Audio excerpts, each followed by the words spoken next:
Hello दोस्तों, आज हम बात करेंगे प्रोग्राम्ड आईओ की। प्रोग्राम्ड आईओ क्या है? एक प्रकार का मोड ऑफ ट्रांसफ़र है। ठीक है, किसके बीच में? सीपीयू एंड आईओ डिवाइस के बीच में। ठीक है, पहले के टाइम पे क्या होता था कि अगर सीपीयू को कोई मैसेज भेजना है आईओ को, ये लेट सपोज सीपीयू है और ये लेट सपोज आईओ है, तो सीपीयू आराम से मैसेज भेज सकता था। क्यों? क्योंकि सीपीयू के पास सिस्टम बस का कंट्रोल होता था।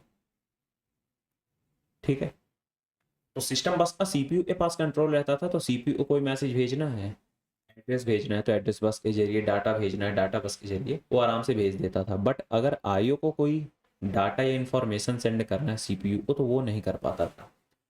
इस पे कॉन्सेप्ट आया प्रोग्राम्ड आईओ का। सबसे पहला कॉन्सेप्ट यही है अपना। तो प्रोग्राम्ड आईओ क्या कहता था कि लेट सपोज मेरी 3 आईओ डिवाइसेज हैं, आईओ डिवाइस 1, आईओ डिवाइस 2 और आईओ डिवाइस 3। ठीक है, 3 इनपुट आउटपुट डिवाइसेज हैं। तो सीपीयू को अगर मैसेज सेंड करना है तो डायरेक्ट वो सिस्टम बस के जरिए भेज देगा। लेट सपोज आईओ 1 को भेजना है सीपीयू को मैसेज, तो सिस्टम बस का चूंकि कंट्रोल नहीं है आईओ 1 के पास, तो आईओ 1 क्या करेगा? क्या होता था पहले टाइम पे? एक सब के पास स्टेटस रजिस्टर होता था जिसपे वो अपना स्टेटस शो करते थे। ठीक है, तो स्टेटस रजिस्टर में सीपीयू क्या करता था, इनपुट आउटपुट क्या करते थे कि लेट सपोज आईओ 1 को कोई मैसेज भेजना है, ये अपने स्टेटस रजिस्टर की वैल्यू 1 कर देते थे और ये दोनों 0। अब सीपीयू अपने प्रोग्राम रन करता था।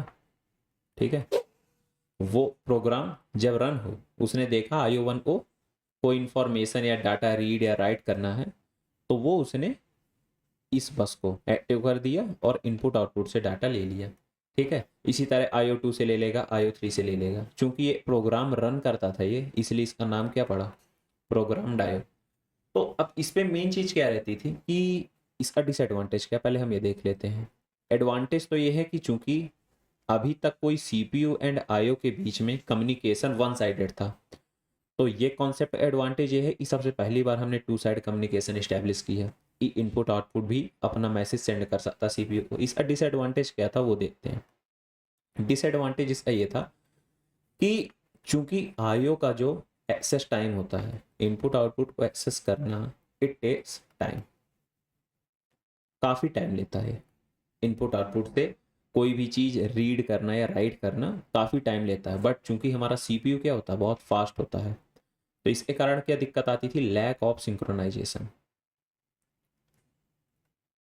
या फिर हमारा सीपीयू क्या रहेगा? आइडियल रहेगा, बोले तो खाली बैठा रहेगा। अगर सीपीयू हमारा खाली बैठा रहेगा तो ये तो इफिशियंसी हमारी क्या करेगा? रिड्यूस करेगा। ठीक है, तो ये सब प्रॉब्लम थी प्रोग्राम आईओ में। बट अभी भी इस पे क्वेश्चन आ रहे हैं। हर 3-4 साल में क्वेश्चन आ जाता है इस पे, तो इसलिए हमने कॉन्सेप्ट को देखा, अपनी हॉट टॉपिक सीरीज में से इंक्लूड किया। तो अब अगर हम ये निकालें कि total time taken, total time कितना लगेगा, तो सबसे पहले time taken to read flag या फिर स्टेटस रजिस्टर वैल्यू, इस पे कितना टाइम लगा? अच्छा, तो ये डिपेंड किस पे होगा?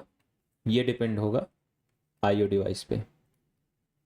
मींस ये वैल्यू हमारी लार्ज दी होगी। ठीक है, अगली चीज देखें, प्लस और किस पे टाइम लगेगा? सीपीयू को टाइम लगेगा स्टेटस रजिस्टर की वैल्यू रीड करने में कि स्टेटस रजिस्टर की वैल्यू यस है या नो है, बोले तो 0 है या 1 है। अच्छा, ये काम किसका है? ये सीपीयू का काम है। ठीक है, तो सीपीयू को कितना टाइम लगेगा? Very less.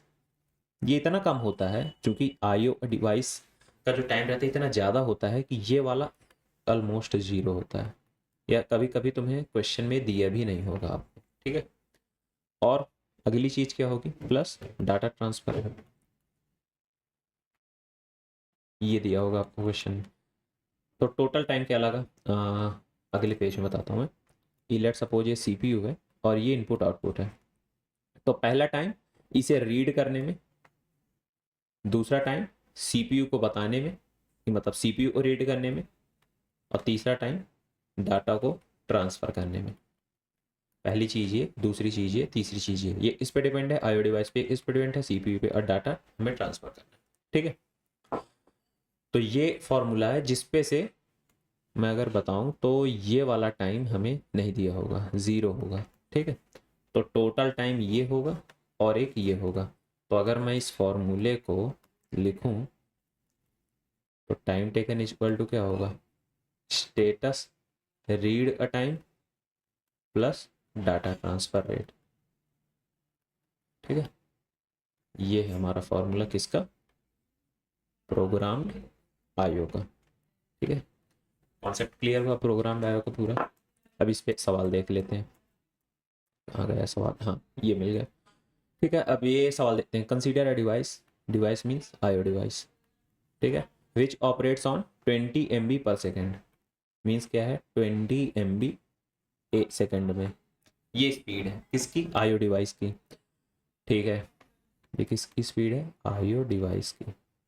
The device is operating on program control mode, means programmed IO पे काम कर रहा है एट आईओ। ठीक है, it has transfer data rate, ठीक है, डाटा ट्रांसफर रेट दिया है, डाटा का ट्रांसफर रेट दिया है, कितना दिया है 20 बाइट।